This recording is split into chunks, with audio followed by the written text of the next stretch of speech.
Hi అండి, welcome to Srinidhi vlogs. ఈ రోజు మన కిచెన్ లో అయితే ముంబై గుజరాత్ నార్త్ సైడ్ అన్నమాట ఫేమస్ స్ట్రీట్ ఫుడ్ అయితే చేస్తున్నాము. ఏంటి అంటే అది కీమా పావ్. చూసారు కదా, చూసారా ఎంత బ్యూటిఫుల్ గా ఉందో. ఇదైతే మమ్మీ ఇంట్లో ట్రై చేసింది అనమాట. ఎప్పుడు మేము చేసుకుంటూనే ఉంటాము. సో టేస్ట్ చూద్దాము. వేడి వేడిగా అలా తింటుంటే సూపర్.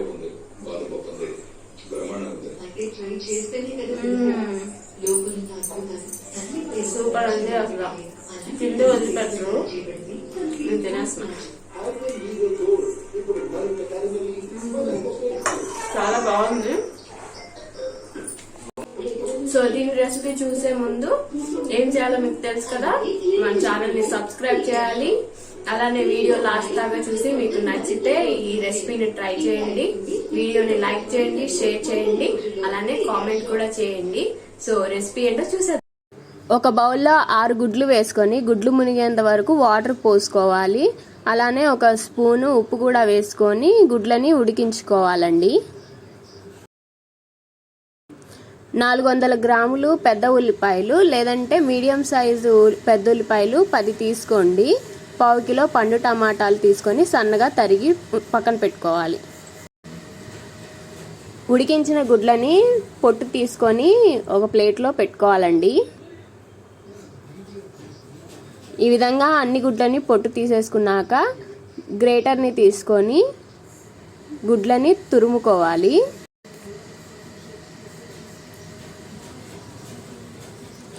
ఈ విధంగా గుడ్లని తురుముకోవాలండి.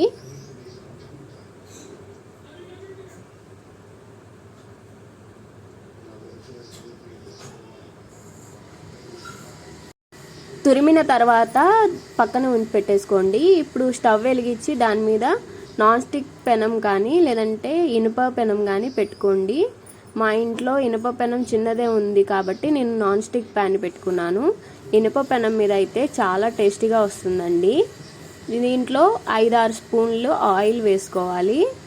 ఇది పెనం మీద చేసుకుంటేనే బాగుంటుంది, కళాయి అలాంటి వాటి మీద అయితే బాగోదు.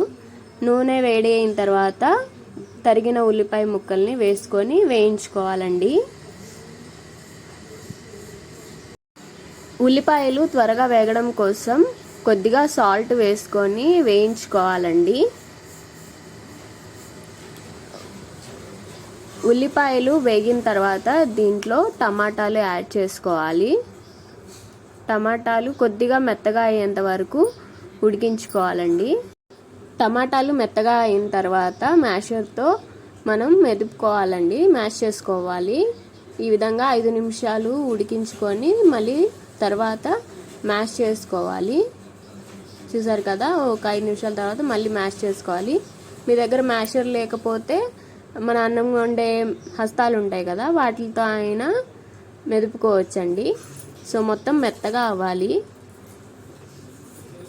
ఈ మెత్తగా అయిన తర్వాత ఒక స్పూను కారం వేసుకోవాలి. మేము కారం తక్కువ తింటాం కాబట్టి స్పూన్ వేసుకున్నాం. మీకు కారం ఎక్కువ కావాలంటే ఇంకో స్పూను వేసుకోవచ్చండి. కారం వేసుకొని కలుపుకున్న తర్వాత ఆ మిశ్రమాన్ని అంతా దగ్గరికి అనుకోవాలండి. దాని మీద ఇప్పుడు తురిమి పెట్టుకున్న కోడిగుడ్డుని వేసుకోవాలి. పైన వేసుకొని దాన్ని కూడా మనం దగ్గరికి అనుకోవాలండి. దగ్గరగా అనుకొని దాని చుట్టూ 2 స్పూన్లు ఆయిల్ వేసుకోవాలి. పైన కొద్దిగా గరం మసాలా అంటే 1/2 స్పూన్ గరం మసాలా, 1/2 స్పూన్ ధనియాల పొడి వేసుకొని కొద్దిగా కొత్తిమీర చల్లుకొని అలా 5 నిమిషాలు కదపకుండా ఉంచాలండి. 5 నిమిషాల తర్వాత మిశ్రమాన్ని మొత్తము మనము గంటెతో కలుపుకోవాలి. ఒక గంటతో కలుపుకోవడము కష్టం అనిపిస్తే ఇంకో గంట తీసుకొని 2 గంటలతో కలుపుకోండి. జాగ్రత్తగా అంతా చక్కగా కలిసేలాగా కలుపుకోవాలండి. ఈ టైంలోనే మీకు ఉప్పు సరిపోయిందో లేదో చూసుకొని ఉప్పు వేసుకోవాలి. చూసారు కదా, కీమా పావులోకి అయితే మనకి ఎగ్ కీమా అయితే రెడీ అయిపోయింది. చూసారు కదా ఎంత కలర్ఫుల్గా టెంప్టింగ్గా ఉందో, చూస్తుంటేనే నోరు ఊరుతుంది కదా. కర్రీనంతా వేరే బౌల్లోకి తీసుకొని అదే ప్యాన్లో పావుని సగం వరకు కట్ చేసి వీడియోలో చూపిస్తున్నట్లు పెట్టాలండి. ప్యాన్ మీద పెట్టి రెండు వైపులా కాల్చుకోవాలన్నమాట. ఎక్కువ కాల్చిన అవసరం లేదు, కొద్దిగా కాలిస్తే చాలు. ఒకవైపు బన్ను కాల్చుకున్న తర్వాత మళ్ళీ తిప్పి రెండో వైపు కూడా అలానే కాల్చుకోవాలండి. రెండో వైపు కూడా పావు కాలిన తర్వాత వేరే ప్లేట్లోకి తీసుకోవాలి. చూసారు కదా, ఈ విధంగా కాల్చుకుంటే చాలు, ఎక్కువ మార్చిన అవసరం లేదు. రెండోసారి పావు వేసేటప్పుడు కొద్దిగా ఆయిల్ వేసుకోవాలండి. ఫస్ట్ టైం వేసినప్పుడు అవసరం లేదు. పావులన్నీ కాల్చుకున్న తర్వాత మనం కర్రీలో పావులు ముంచుకొని తినేయడమే అండి. ఫస్ట్ నేను చూపించాను కదా ఆ విధంగా. సో చూసారు కదా, మన కీమా పావు అయితే రెడీ అయిపోయింది.